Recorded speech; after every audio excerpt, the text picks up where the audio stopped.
Sahabat pembelajar, salam jumpa dan bertemu kembali dalam dialog pembelajaran visioner. Kali ini kita akan membahas tentang pendidikan gratis atau yang sering kita dengar dengan sekolah gratis. Apa dan bagaimana sebenarnya sekolah gratis itu bisa berlangsung di negeri ini? Saya akan berbincang dengan Bapak Dr. Wasis yang nantinya akan menalaah lebih jauh tentang perlukah sekolah gratis dan pendidikan gratis itu untuk menjaga kualitas pembelajaran atau kualitas sekolah kita. Semangat pagi Pak Wasis. Semangat pagi Mas Darman. Iya, kita masih menelaah secara visioner sekolah kita untuk menjadi sekolah yang lebih baik.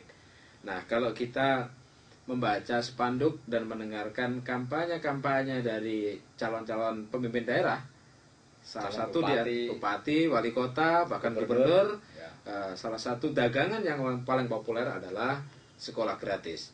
Nah, dalam satu konteks pembelajaran, manajemen maupun teknologi pembelajaran, sekolah gratis itu bisakah untuk dilakukan dan menghasilkan kualitas yang baik?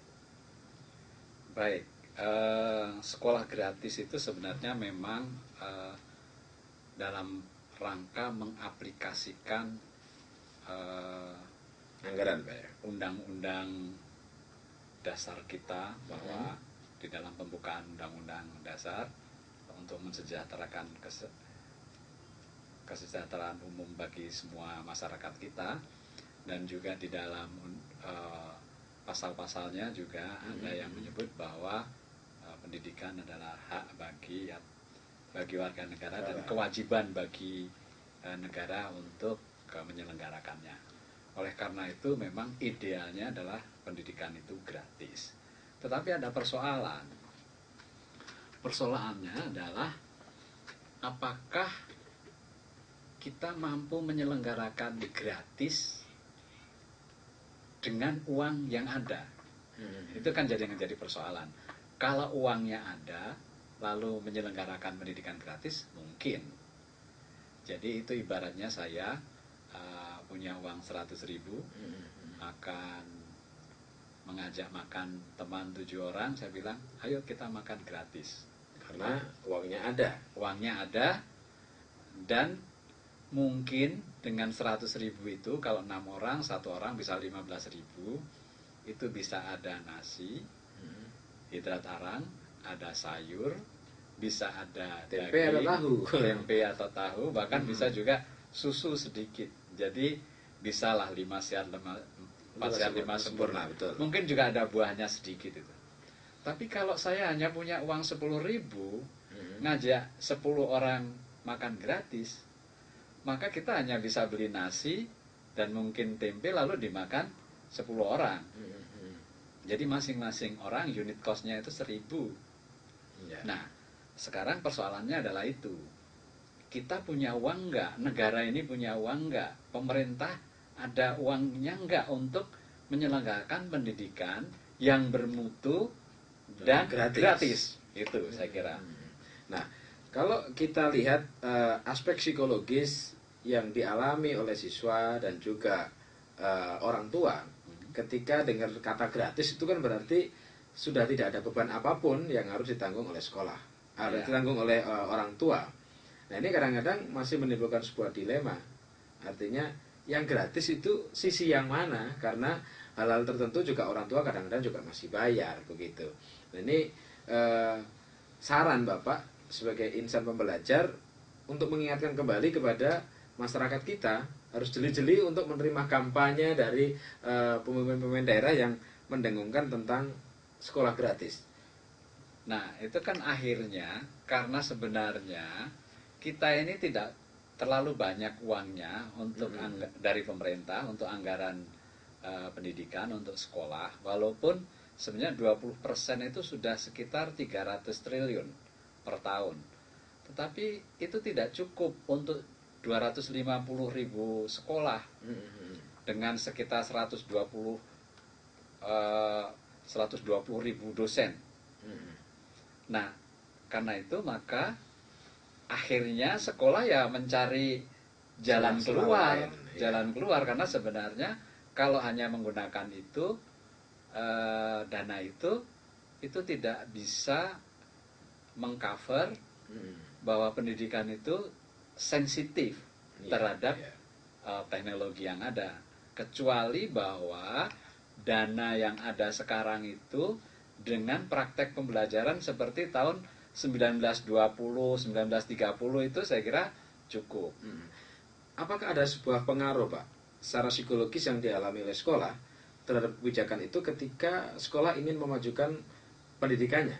Tadi Bapak mencontohkan kalau dananya terbatas, otomatis kualitas yang diberikan juga terbatas. Sementara tuntutan zaman untuk menuju ke pembelajaran yang bagus, pembelajaran yang lebih bervisioner lagi, sekolah kan harus menyiapkan sarana prasarana yang harus lebih lengkap. Ini kan sebuah dilematis dari sekolah sendiri untuk membangun mutu sekolahannya. Ya, oleh karena itu harus ada kontribusi dari masyarakat. Jadi sebaiknya kontribusi masyarakat itu yang berkeadilan. Jadi memang kalau yang tidak mampu sebaiknya gratis. Tetapi kalau yang mampu, masa anaknya bupati juga kena gratis, anaknya rektor kena gratis, anaknya dekan kena gratis, anaknya seorang pengusaha juga kena gratis juga gitu. Nah itu kan tidak berkeadilan. Tetapi bagi orang-orang yang memang tingkat ekonominya mungkin memang harus gratis, ya gratis. Tetapi bagi orang yang berkecukupan, sebaiknya juga dia memberi kontribusi kepada sekolah, karena di sekolah sekarang ini tidak bisa lagi ibaratnya kalau makan itu hanya sekedar makan nasi dengan sayur bayam dan kerupuk gitu. Nah, dia sekarang sudah ada tuntutan 4/5 sempurna. 4/5 sempurna itu juga kalau saya mengibaratkan itu seperti hotel, maka hotelnya bintang 5. Kalau hotel bintang 5 kan makanannya juga terjamin, kualitas terjamin, banyaknya, kualitasnya gitu. Tapi kalau hotel Melati kan berbeda. Hotel Melati ya makanannya hanya pilihan. Kalau enggak nasi goreng, mungkin mie goreng atau telur rebus. Hanya pilihan itu. Tetapi di hotel bintang 5 itu kan tidak. Tetapi juga membayarnya kan berbeda, berkali-kali lipat. Nah oleh karena itu saya kira kampanye pendidikan gratis itu bisa juga menyesatkannya bahwa dianggap bahwa pendidikan yang memang hajat itu orang banyak itu sebaiknya gratis supaya dia mendapatkan popularitas gitu. Jadi lebih kepada sifat politis, Pak, ya. Menjadi lebih politis. Seharusnya kita sebagai masyarakat lebih kritis lagi, lebih analitis lagi untuk menganalisis bahwa seberapa besarnya unit cost dari setiap sekolah itu, setiap siswa itu membutuhkan berapa, lalu dihitung, lalu masing-masing sekolah bisa memberikan atau diskusi dengan ini apa namanya, komite sekolahnya, bahwa untuk makan, taruhlah ibaratnya makan 4/5 sempurna itu dibutuhkan sekian, lalu masing-masing bisa identifikasi siapa yang harus berkontribusi banyak, siapa yang memang harus gratis gitu ya. Artinya ada proses subsidi silang yang dilakukan oleh para orang tua untuk bisa membangun. Saya kira mestinya sekolah begitu gitu ya.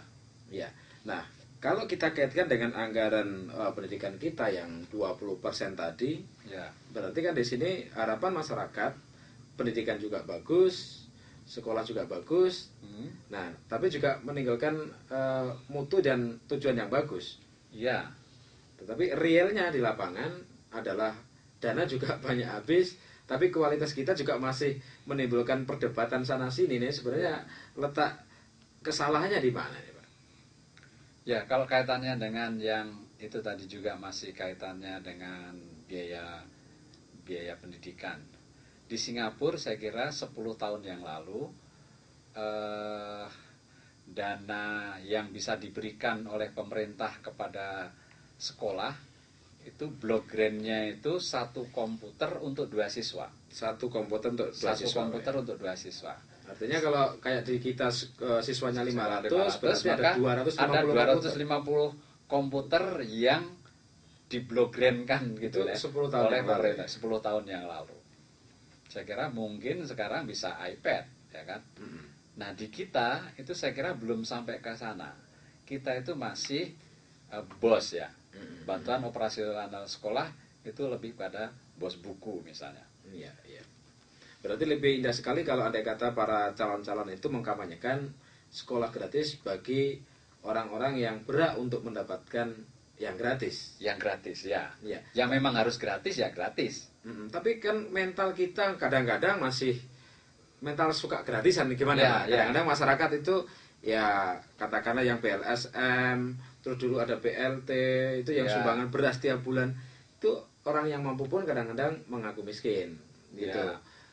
Ini ini kan membangun mental ini juga agak berat ini untuk bisa menyeleksi. Kalau misalnya keberadilan itu, sekolah juga akan dihadapkan sebuah permasalahan baru lagi gitu. Ya, jadi memang sekolah itu bukan satu sistem tersendiri. Dia merupakan juga subsistem dari keadaan masyarakatnya. Jadi memang masyarakat kita itu banyak yang bilang sudah masyarakat yang sudah amburadul, misalnya korupsi terjadi di mana-mana, orang yang punya kekuasaan maunya lebih menindas kepada yang tidak berkuasa gitu. Dan akhirnya juga itu menjadikan sumber belajar gitu, sumber belajar yang tidak baik, tetapi secara tidak sadar itu menginternalisasi di benak para guru, para orang tua dan masyarakat kita gitu. Jadi intinya sekolah gratis itu perlu, tapi untuknya itu harus ada titik-titik. Nah, ya, tidak untuk semua orang. Tidak untuk semua orang. Ya. Kecuali semua orang itu memang tidak mampu. Tapi kalau sekolah yang mampu, sebaiknya dia juga harus memberikan kontribusi. Karena apa? Pendidikan yang tidak bermutu itu justru lebih mahal membayarnya. Karena masa depan 50 tahun yang akan datang, jika pendidikan kita tidak berhasil, maka membayarnya itu 50 tahun yang akan datang itu lebih besar lagi gitu. Jangan-jangan nanti kita bisa jadi seperti pemerintah Cina yang pernah menggadaikan Hong Kong 100 tahun dan Makau 100 tahun. Karena memang juga tidak punya uang pada saat itu. Mungkin saja kita akan ke arah sana gitu. Pada saat 50 tahun yang akan datang, jika memang saat itu sudah tidak punya uang misalnya gitu. Itu adalah hutang yang harus kita berikan, kita harus dibayar oleh anak cucu kita nanti kalau pendidikan kita tidak bermutu. Baik, terima kasih Pak Wasis atas perbincangan kita pada kesempatan hari ini. Pemirsa, itulah perbincangan kita tentang sekolah dan pendidikan gratis. Semoga menjadi bahan pemikiran Anda untuk menelaah lebih jauh tentang perlukah kita untuk menggemborkan atau mengkampanyekan sekolah gratis itu kepada masyarakat ketika kita belum paham tentang hal-hal yang harus kita lakukan untuk memajukan kualitas pendidikan kita. Semangat pagi dan sampai jumpa.